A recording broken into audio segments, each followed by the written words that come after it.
Yeah. Yes, Chandni, please. Good evening, everyone. Thank you for joining. Today, we are here for the Hair Transplant Accreditation Program Awareness webinar.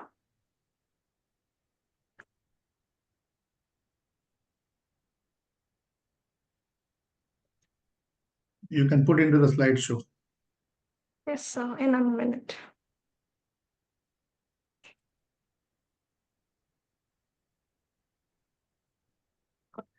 So the outline of the webinar is first we will have the introduction of the speakers.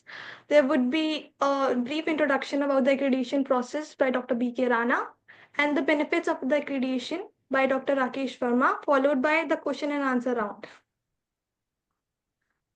Talking about the speakers, Dr. B.K. Rana is the founding member of the International Academy of Quality and Safety. He's also the founding member of the Scientific Board Advisory, International Alliance of Patient Organizations. He's also the chairman of the Documentation Review Committee and the member of the Complaints in the Appeal Committee of the National GLP Compliance Monitoring Authority, Department of Science and Technology, Government of India. Former board member of the International Society for ISQA and chairman of the Accreditation Council. He is also the former president of the Asian Society for Quality and Healthcare, the former board member of the International Society for Telehealth and E-Health. He is also the lead surveyor of the ISQA in EEA International Accreditation Program. He is also the international consultant and the expert for the WHO, World Bank, Asian Development Bank, and ISQA. He's the man who created QAI, India's first private healthcare and laboratory accreditation body, which is internationally recognized. He holds a PhD in biochemistry, a diploma in German, and a postgraduate diploma in hospital and health management, and over 25 years of his experience in quality and accreditation. Next, talking about Dr. Colonel Rakesh Verma. He's the director and CEO of ENMET. I'm sorry, Chandni is gone back to the normal presentation. Just put it on the slideshow, please. Okay, sir.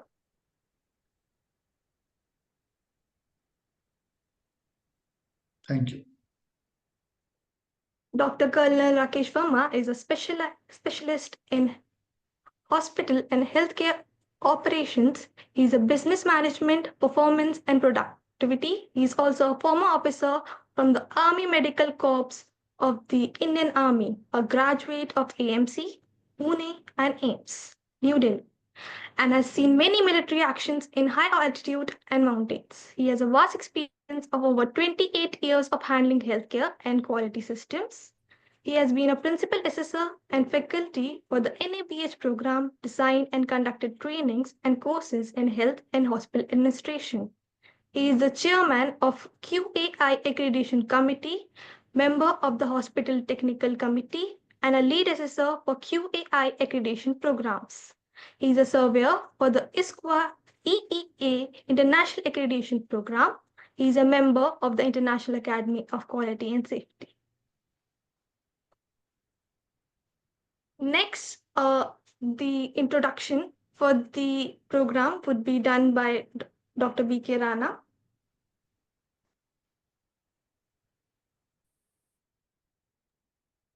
So you are sharing, or I should share, Chandni? Either you can just take off the sharing. I will share the presentation. Okay, sir.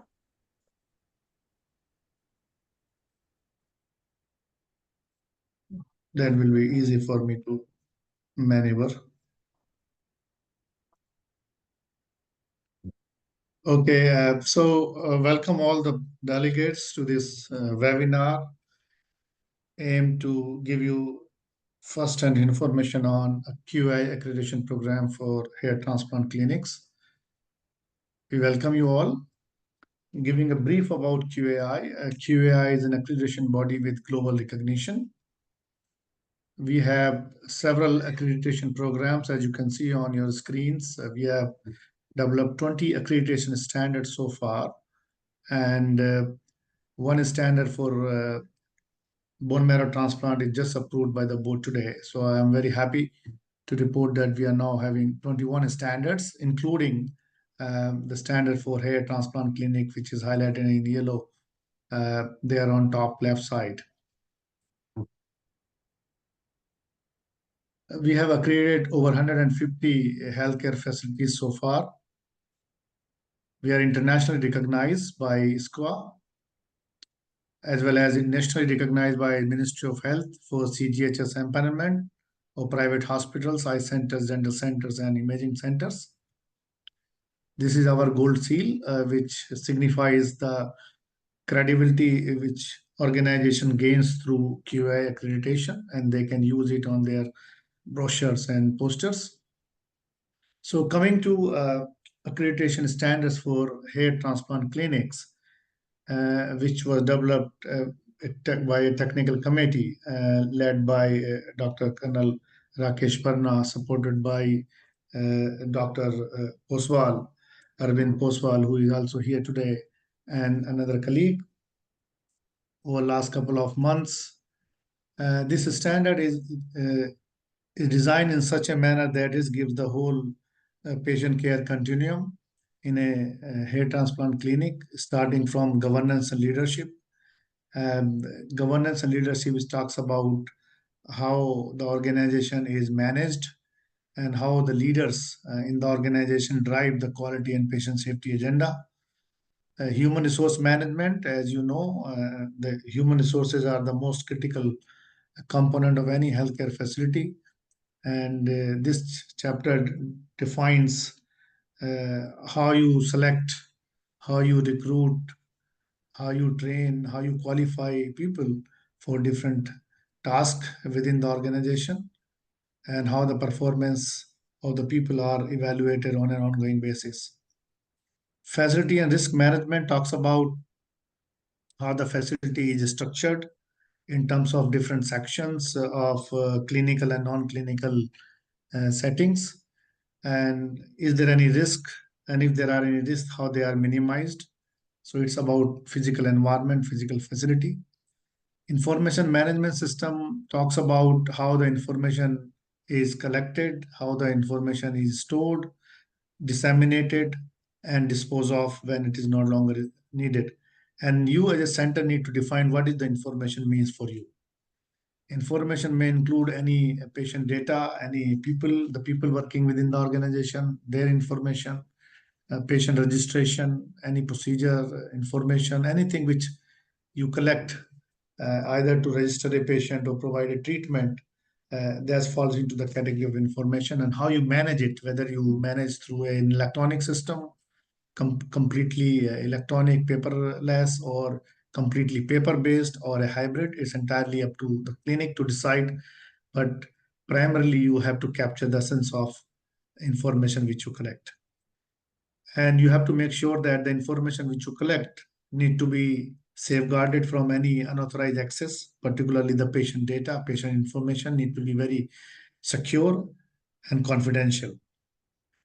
Continual quality improvement is about how the organization drives its improvement programs through defined indicators on an ongoing basis. And when indicators are defined, the data is collected on those defined indicators to see how they are progressing, to monitor the quality improvement program on an ongoing basis from time to time.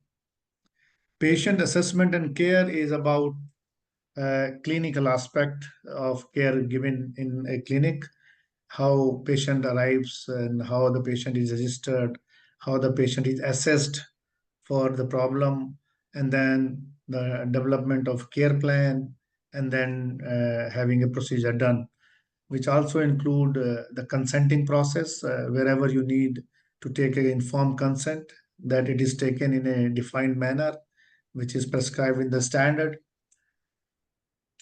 And then it also talks about post-procedure things, the follow-up, any precautions, any guidance given to the patients, and anything which is associated with the patient care at that time.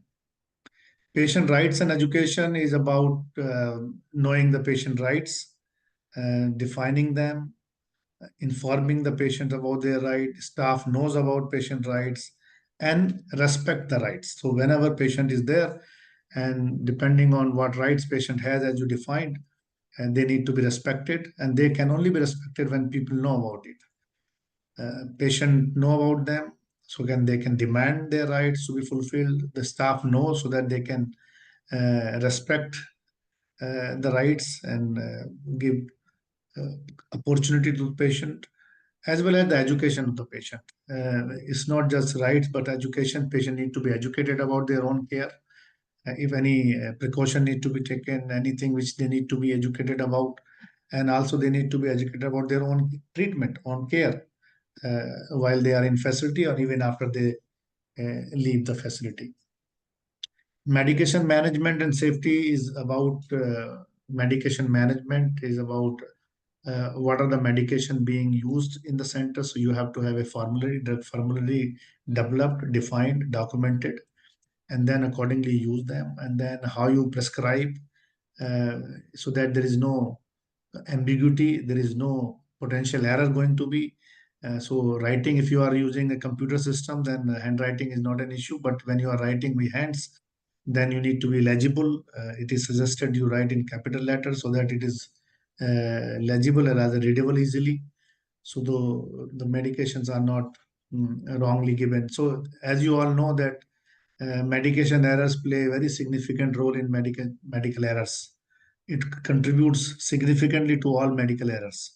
It can be at any stage. It can be at a prescription stage. It can be at a dispensing stage. It can be at a administration stage. So if errors can be minimized, all these three stages, patient will not get harm. So how you write prescription, and then if you have a pharmacy within the clinic, then how it is dispensed, and if you have some procedure done in case you need to also administer the drug or medicine to the patient, then how it is done safely so that right patient, right medication, right route, right dose, right time is adhered to. So this is all about those things, including antibiotics. If you are using antibiotic, then rational use of antibiotics is always appreciated, and you need to have all those included into the drug formulary. Surgical care and safety talks about any surgical intervention which you perform as a hair transplant clinic. Obviously, so what are the care required so to prevent patient from any harm during surgical procedure, as well as preventing patient to get any infection while they are there.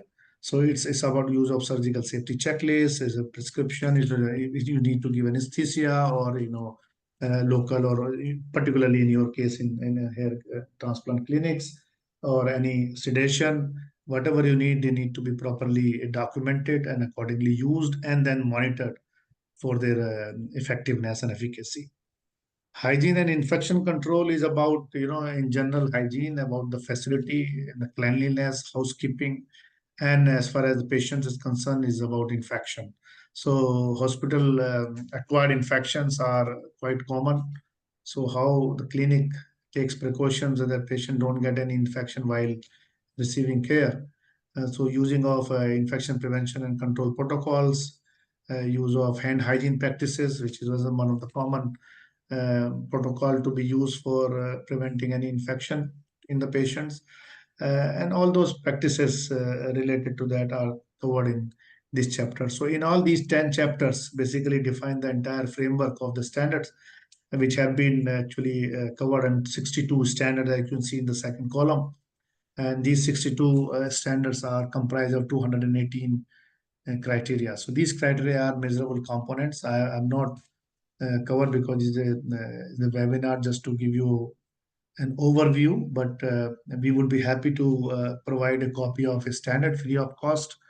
If you send us an email at the end of the my presentation, you will find an email address. You note down and request us, and we will be happy to send you a copy of a standard as well as any other document required for accreditation. So once you are really geared up and you are interested to go for accreditation, so how you prepare it?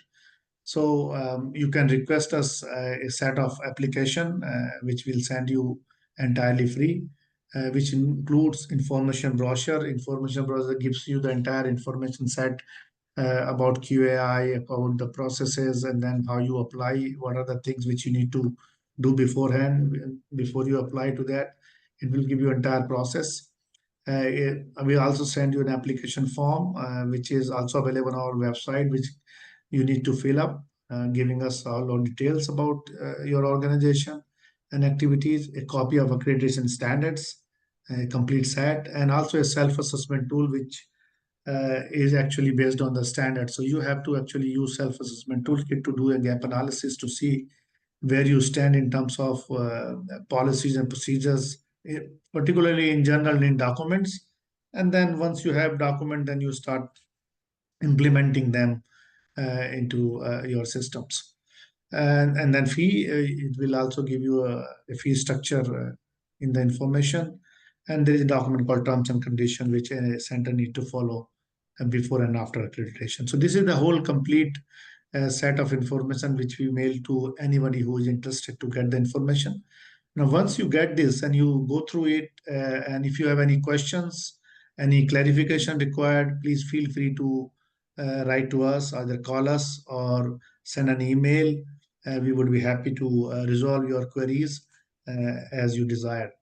So once you get it and then you read all the documentation and everything, so you have to prepare a documentation, and then Rakesh will cover in his presentation about this more in detail.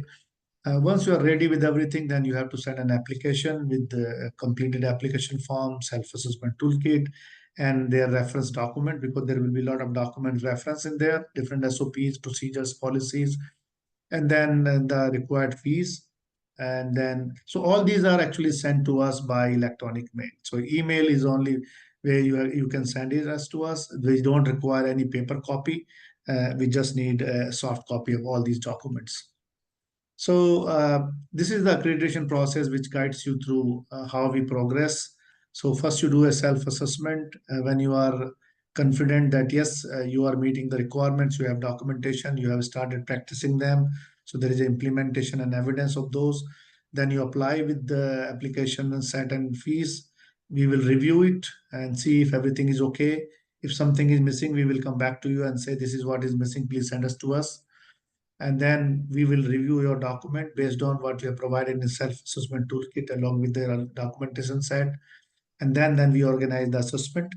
So usually for the first time the assessment is on site, where the team of expert assessors come visit the clinic, and they will do the assessment, reviewing your documents, reviewing your records, talking to the people, staff, and the patients, just to confirm whether you have whatever you have implemented does really exist on ground.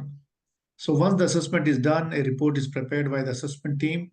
A copy of that assessment report is given to you at the clinic.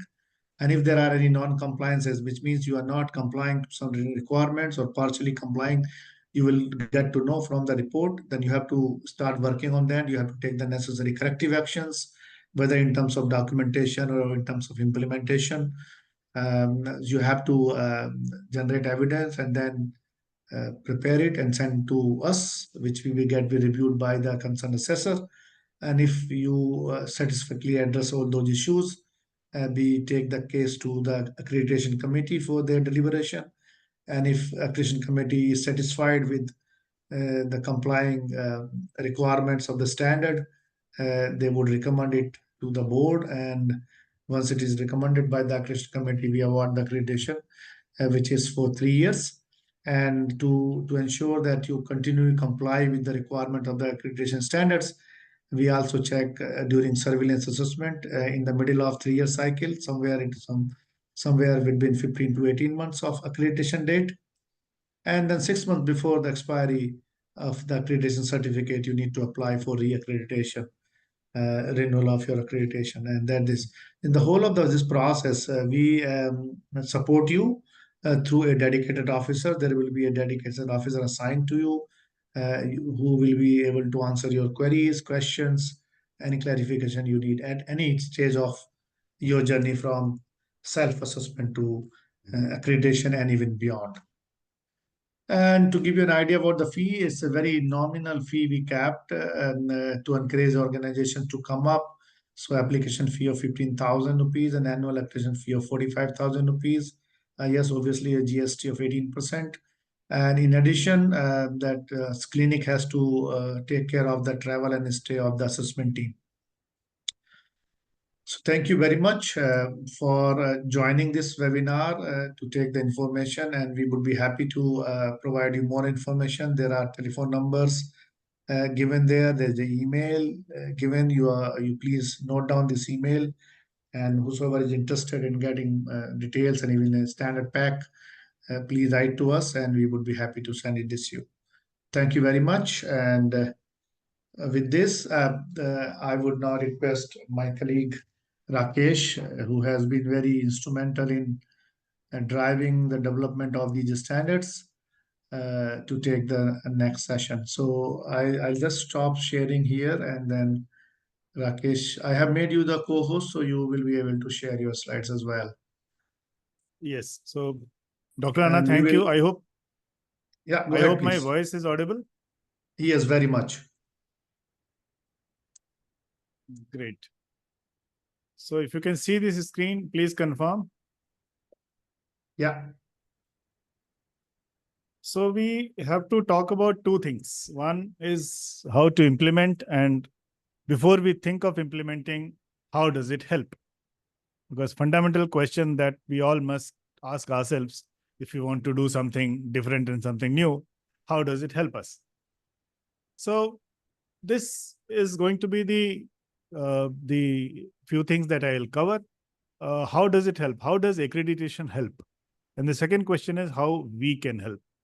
So these are two aspects.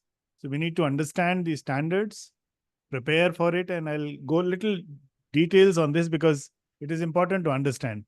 Now, before I actually start, I am part of the SSTS group, and a couple of days back, there was an instance that was reported about a mishap that happened in one of the clinics where things really went south, things went out of control, and eventually an incident happened where the patient lost his life. Now, and there was a long follow-up discussion that took place as to what all could have gone wrong and how it could be prevented and things like that. So, just to cut the long story short, the accreditation helps you create those systems and processes which will either prevent such instances, or you'll be able to detect them in time and do a effective response. Most of the time when we are practicing in our hospitals, in the clinics, in our professional settings, we try to do our best for the patients. However, if our systems and processes are not good enough, if we are not prepared well enough, then the chance that something will happen is very, very high. So therefore, the accreditation helps you in a well-rounded manner, in a manner where you can cover all bases around you. You look at the infrastructure, you look at the legal compliances, you look at staffing and things which are critical to delivering services. Now, and as professionals, we always try to deliver our best to the patient. However, if we are not prepared to handle what can happen, things really can go and spiral out of control. So these are some of the headings I'll cover. And the first thing that we need to know, how does accreditation help? Clearly, anything that we do in the healthcare must help the patient first. So patient happens to be the biggest beneficiary because in an accredited organization, in an accredited hair transplant center, because these systems are in place, the patient is assured of a high quality of care and safety. The accreditation standards will look at what kind of staff is working, and therefore the services that are being provided by such a staff, which we term it as credentialed staff. That means people have proper qualification. They are legally permitted to practice what they are practicing. And patient rights, Dr. Rana highlighted this requirement. It's an important thing. Even when we go as a patient to a hospital, we also want to participate in the care. Similarly, when the patients come to us for getting a hair transplant done, we need to understand their needs understand their rights and respect those rights. How does the staff benefit? The staff benefits because the working environment improves, because you are prepared. So you have all the requirements that are needed to deliver a good quality service. Accreditation standard in several ways will also require the hair transplant centers to have such training programs, which could be simple, short events, or it could be a proper workshops or lectures, depending on what kind of staff and what kind of training you want to provide. But a trained staff clearly delivers a much better and a higher quality of service. The benefit to the organization is something that interests all of us. Now, how does it help? So accreditations, the standards will stimulate continuous improvement, because for every assessment, for implementing the standards, the requirement will be to measure your performance, measure how our systems are working, whether our risk management is proper, whether the staff is trained. So there'll be evaluations that you yourself will be doing for your own setup. The accreditation gives you a framework. Because the accreditation measures your performance, and because the accreditation looks at your entire setup, your entire processes and systems, you can actually benchmark yourself with the best. So these hair transplant center accreditation standards are one of its kind anywhere in the world. No country has it. And an organization which gets accredited on these standards can be sure that you are among the best in terms of the expertise, in terms of infrastructure, in terms of provisions, in terms of processes. And therefore, when these things are in place, the service quality improves. Accreditation also provides a marketing advantage. I am sure, because all of us are in healthcare, you know what JCI, the Joint Commission International Standard and Accreditation is. You know what NABH standard is. You also may know about other accreditations like NABL. So hair transplant center accreditation is something similar, which is internationally recognized, which is acceptable across the world. So you get to use it to project yourself, to market yourself, to benchmark yourself against the or with the best in the professional community. This also helps in promoting medical tourism. I am aware, and I think it's a good idea. And I also know that a lot of you would be interested in getting international patients. Accredited organization has it demonstrates that you meet all the quality and safety requirements, and therefore making the right choice by the patient is easier, because just on the fact that the center is accredited. There are other benefits, like it's an objective system of assessment. So when the third parties want to impanel you, I know it is currently not applicable for hair transplant procedures, that insurance is not applicable, but who knows? There was a time when IVF also was not covered by insurance, but many insurance companies now cover it. So therefore, it provides an objective method of evaluating an organization whether the hair transplant center is good enough. It provides access to reliable and certified information on facilities. So whoever comes to you as an assessor will be a person who is trained to assess the infrastructure, trained to assess the processes, trained to assess your procedures, how you are doing, and the documentation. So the kind of expertise you get to learn from is also there. And once accredited, it's a clear demonstration. It is a demonstration of the robust care processes. It is a demonstration which is based on assessment done by the third party. So today, if let's say my center, I want to climb on the rooftop and start shouting that I am so good, but what is the proof? On what basis do I say that? But if I'm accredited, that makes my job so much easier. With this, there is a requirement to understand these standards. Now, as Dr. Rana said, the standards are available for free. So please write to QAI, you will get these standards. Read through these standards. When we were writing these standards last year, myself, Dr. Arvind, Dr. Nishtha, we were constantly aware, continuously aware that hair transplant centers are small organizations. So therefore, we've created or we've written standards in such a way. On one hand, they are simple and easy to follow. On the other, they meet the international norms of quality and safety. This is important because we can only say that we are at par with the best in the world only on the basis of those meeting those criteria which define us to be that good. So we need to understand these standards, implement those standards, train our people. So most of the staff that works with us in our centers, they already know what they are doing. It is just a requirement that we align their training in such a way that the aspects of quality and safety become better. And of course, a little bit of documentation is necessary.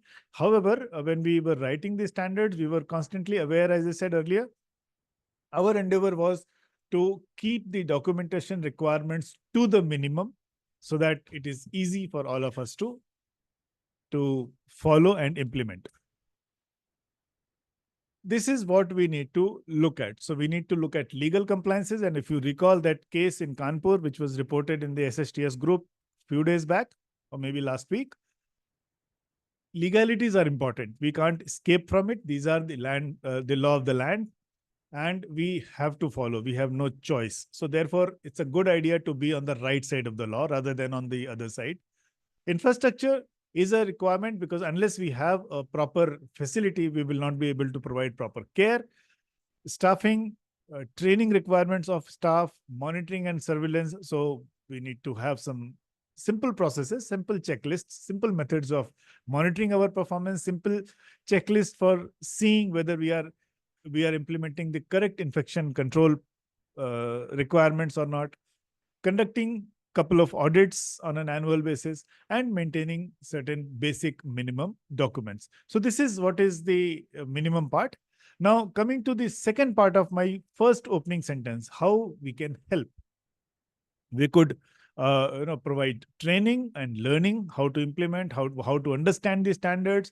And I will, on this forum itself, I'll request Dr. Rana to think of having a program a program there where we can have a 2-day program or maybe 1.5-day program where we explain these standards to everybody who's interested.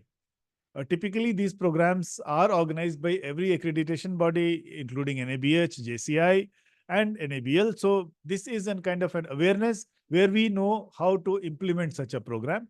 I think we can, with the help of QAI, we can, schedule a program maybe next month or so, whenever it is convenient, when everyone can join. This will help us understand how these standards are to be implemented. From I side, we could also provide hand holding. That depends on individual requirements. So one can contact us.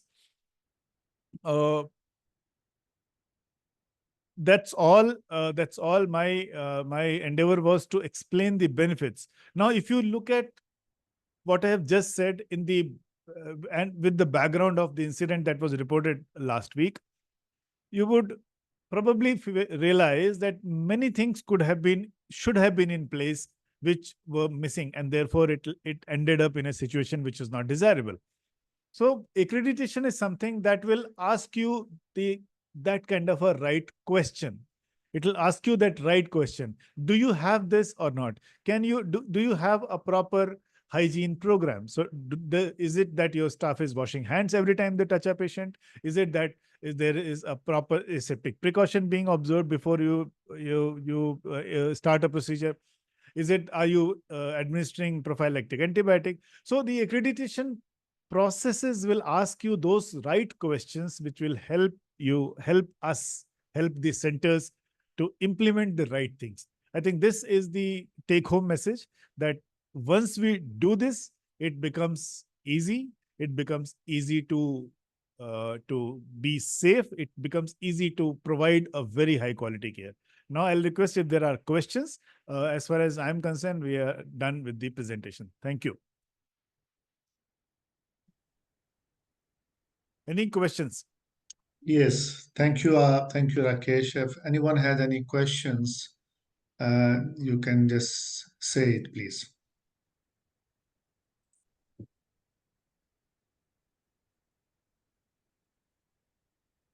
Okay, one question that comes to my mind: how long does it take?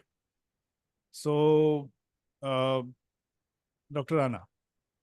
Okay, thank you. How long it take it entirely depends on the preparation of the center, how well they are prepared in terms of their documentation, self-assessment, and the implementation.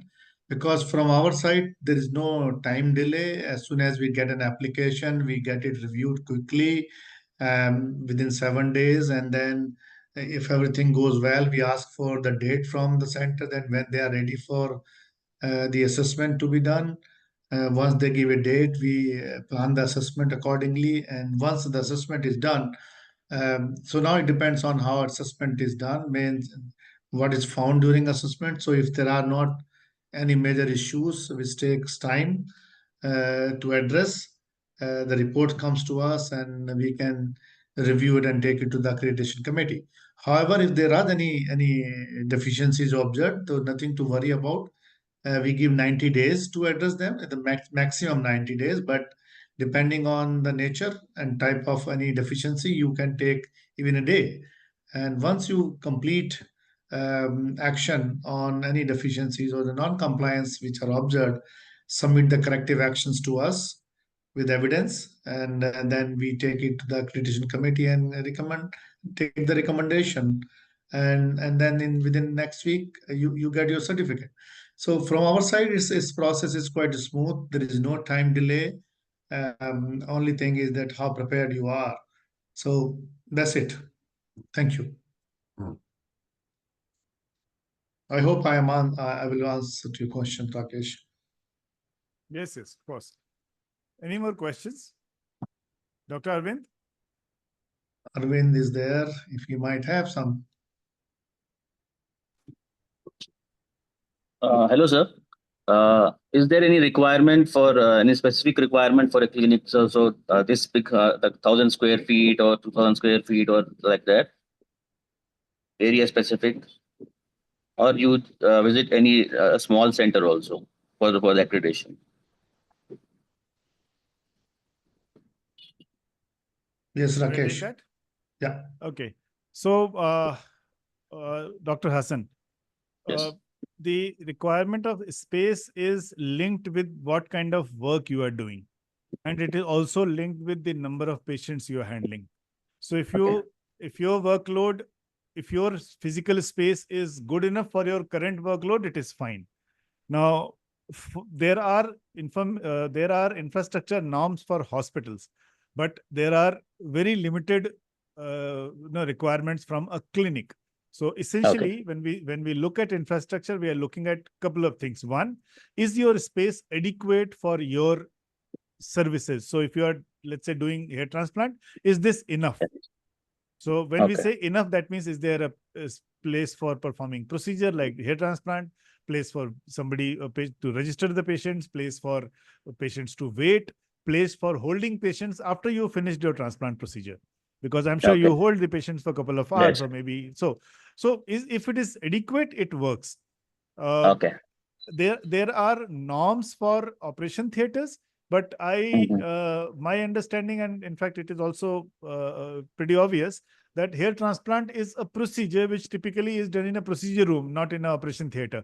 So the Yes. norms of operation theater are not exactly applicable. So if you're wondering on that line, my answer is no. However, Okay. the adequacy of the space. Now, if you have lots of patients, your waiting area is less, clearly that might be an issue. But if you are Okay. performing, let's say, 20 procedures a day, 20 patients a day, I'm just taking a hypothetical example, then your procedure room or rooms will have to be good enough to handle that kind of load. So it is linked with the amount quantum of work and also the kind of procedures you're doing. There is no fixed number for this. Okay, thanks, Rakesh. And I think just add what Rakesh mentioned. It depends on, because the QI accreditation is global. We provide accreditation anywhere in the world, including India, obviously. So if there are any regulation specified, anything related to a specific clinic or any healthcare facility, they would definitely apply. For example, in India, there is an act called Clinical Establishment Act. which is developed by the central government, and a couple of states have adopted.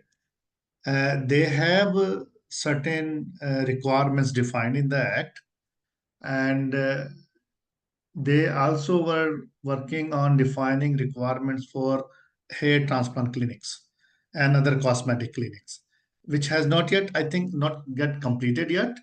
But if something come out, that would be applicable, and sometimes they define as infrastructure requirement as well. Plus, in India, there are Indian Public Health Standard (IPHS). I don't know about the allopathic done long back, but for Ayush, just recently, a few months back, last year in October or December last, they also have requirements specified in terms of infrastructure, space and equipment and all these things. So we would suggest if there are any such regulatory requirements in that country or this state, please have a look at that. Thank you.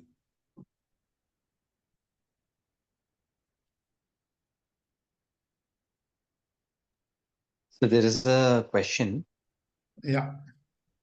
Are there any checklist provided by your accreditation institute, which as an independent center, we can check whether we, have those checklists in place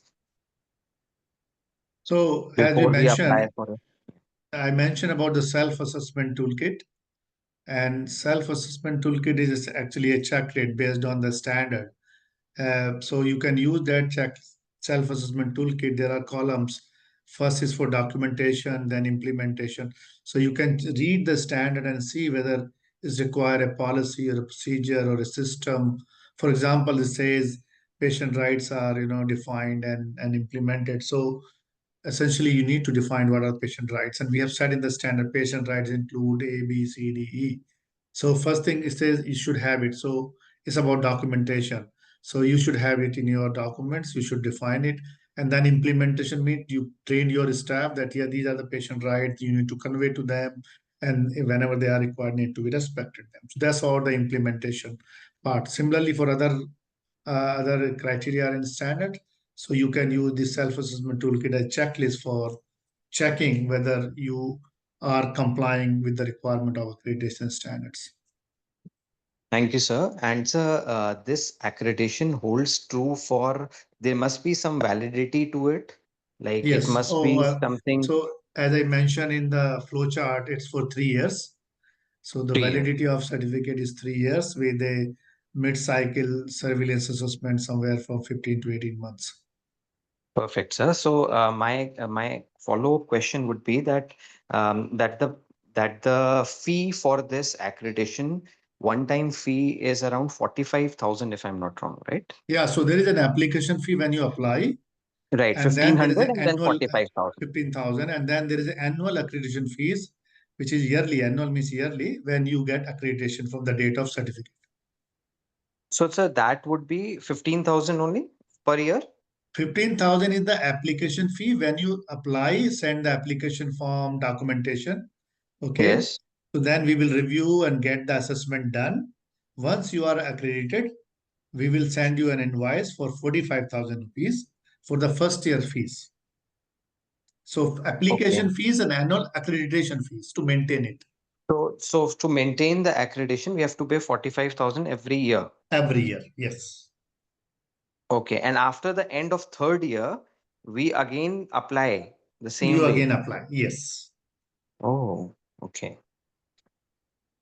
All right. So, sir, if we have a previous accreditation which is valid and we are on point with most of the things, when the reapplication happens after 3 years, are there any reduction in the fee or it remains the same?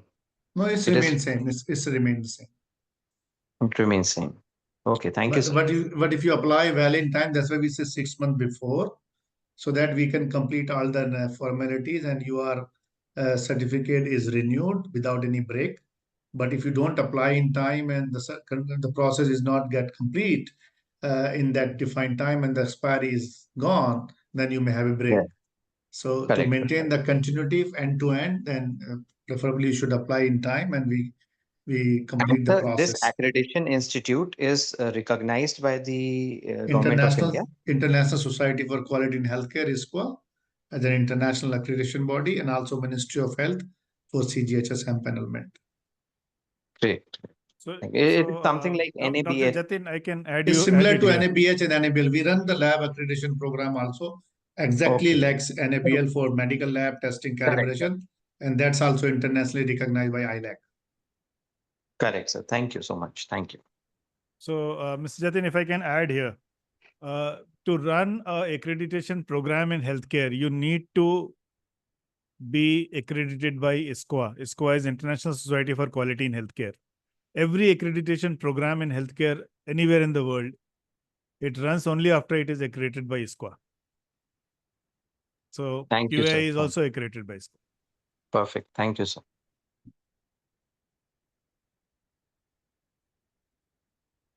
Any question from anyone else? Any more questions?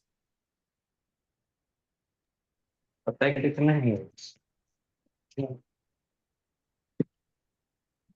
think we are done with the questions. Yes. Okay. Okay. If you can switch on your cameras, we would be happy to take a picture. If you guys can switch on your cameras, we can take a picture.